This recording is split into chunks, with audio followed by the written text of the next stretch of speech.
अच्छे लोगों के साथ हमेशा बुरा क्यों होता है? गीता में श्री कृष्ण ने दिया है अर्जुन को इसका जवाब। श्री कृष्ण ने अर्जुन को जवाब देते हुए समझाई है, ये बात लोगों को उनके कर्मों का फल हमेशा मिलता है। गीता सार।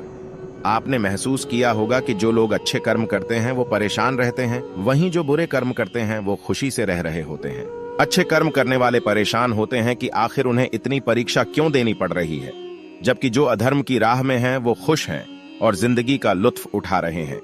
अगर आपके मन में भी ये सवाल आया है तो आज हम आपको इसका जवाब देंगे। ये जवाब वो है जो भगवत गीता में लिखा है और श्री कृष्ण ने अर्जुन को दिया था। भगवत गीता में वर्णित कथा के अनुसार जब भी अर्जुन के मन में कोई दुविधा होती थी तो वो श्री कृष्ण के पास पहुंच जाते थे। एक बार की बात है, अर्जुन ने भगवान श्री कृष्ण के समीप आकर कहा कि वो दुविधा में हैं और इसका जवाब वो श्री कृष्ण से चाहते हैं। श्री कृष्ण ने पूछा कि क्या सवाल है? अर्जुन ने कहा, मुझे ये जानना है कि अच्छे लोगों के साथ हमेशा बुरा ही क्यों होता है, वहीं बुरे लोग खुशहाल दिखते हैं।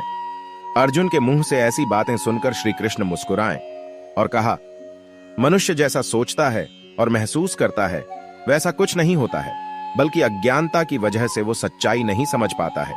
अर्जुन उनकी ये बात समझ नहीं पाए। इसके बाद श्री कृष्ण ने क्या कहा वो जानते हैं। श्री कृष्ण ने अर्जुन से कहा, पार्थ, मैं तुम्हें एक कथा सुनाता हूं, उसे सुनकर तुम समझ जाओगे कि हर प्राणी को उसके कर्म के हिसाब से ही फल मिलता है। प्रकृति हर किसी को अपनी राह चुनने का मौका देती है। अब वो मनुष्य की इच्छा पर निर्भर करता है कि उसे धर्म की राह चुननी है या अधर्म की। कथा शुरू करते हुए श्री कृष्ण ने कहा, एक नगर में दो पुरुष रहा करते थे। एक पुरुष व्यापारी था जिसके जीवन में धर्म की बहुत महत्ता थी। वो पूजा पाठ में यकीन रखता था। वो हर रोज मंदिर जाता था और दान धर्म भी करता था और हर रोज भगवान की पूजा करता था। वहीं दूसरा पुरुष बिल्कुल विपरीत था। वो हर रोज मंदिर तो जाता था लेकिन पूजा करने नहीं, बल्कि मंदिर के बाहर से जूते चप्पल चुराने। उसे दान और धर्म से कोई लेना देना नहीं था। समय बीतता गया और एक दिन बहुत जोर की बारिश हो रही थी। इस वजह से मंदिर में पुजारी के अलावा कोई नहीं था। ये बात जब दूसरे पुरुष को पता चली तो उसने कहा कि ये सही मौका है मंदिर का धन चुराने का। पंडित से नजर बचाकर उसने मंदिर का सारा धन चुरा लिया। उसी समय धर्म कर्म में विश्वास रखने वाला व्यक्ति भी मंदिर पहुंचा। दुर्भाग्य से मंदिर के पुजारी ने उसे ही चोर समझ लिया और चिल्लाने लगे। वहां लोग एकत्र हो गए और उसे बहुत मारा।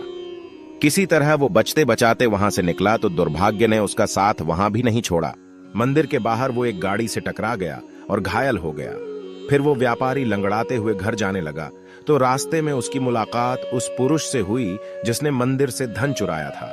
उसने कहा, आज तो मेरी किस्मत चमक गई, एक साथ इतना सारा धन मिल गया। ये सब देखकर उसे बहुत बुरा लगा और उसने अपने घर से भगवान की सारी तस्वीरें निकाल दी। कुछ सालों बाद दोनों पुरुषों की मृत्यु हो गई। मरने के बाद जब दोनों यमराज की सभा में पहुंचे और भले पुरुष ने दूसरे व्यक्ति को देखा तो उसे बहुत गुस्सा आया। उसने क्रोधित होकर यमराज से पूछ ही लिया, मैं तो हमेशा अच्छे कर्म करता था, दान में विश्वास रखता था, उसके बदले जीवन भर मुझे अपमान और दर्द ही मिला और इस व्यक्ति को नोटों से भरी पोटली। आखिर ऐसा भेदभाव क्यों? इस पर यमराज ने कहा, पुत्र, तुम गलत समझ रहे हो। जिस दिन तुम्हारी गाड़ी से टक्कर हुई थी वो दिन तुम्हारे जीवन का आखिरी दिन था, परंतु तुम्हारे अच्छे कर्मों की वजह से तुम्हारी मौत सिर्फ एक छोटी सी चोट में बदल गई। तुम इस दुष्ट व्यक्ति के बारे में जानना चाहते हो। दरअसल इसके भाग्य में राजयोग था, मगर इसके कुकर्मों और अधर्म की वजह से वो सिर्फ एक छोटी सी धन की पोटली में बदल गया। कथा सुनाने के बाद श्री कृष्ण अर्जुन से कहते हैं, पार्थ, क्या अब तुम्हें तुम्हारे सवाल का जवाब मिल गया? ऐसा सोचना कि भगवान तुम्हारे कर्मों को नजरअंदाज कर रहे हैं, ये बिल्कुल भी सत्य नहीं है। भगवान हमें कब क्या किस रूप में दे रहा है मनुष्य को समझ में नहीं आता है, मगर आप अच्छे कर्म करते रहें तो भगवान की कृपा हमेशा बनी रहती है। इसलिए अपने अच्छे कर्मों को बदलना नहीं चाहिए, क्योंकि उसका फल हमें इसी जीवन में मिलता है। इसलिए मनुष्य का फर्ज है कि वो हमेशा अच्छे कर्म करते रहें, क्योंकि श्री कृष्ण ने गीता में भी बताया है कि किसी के द्वारा किया गया कर्म बेकार नहीं जाता है, चाहे वो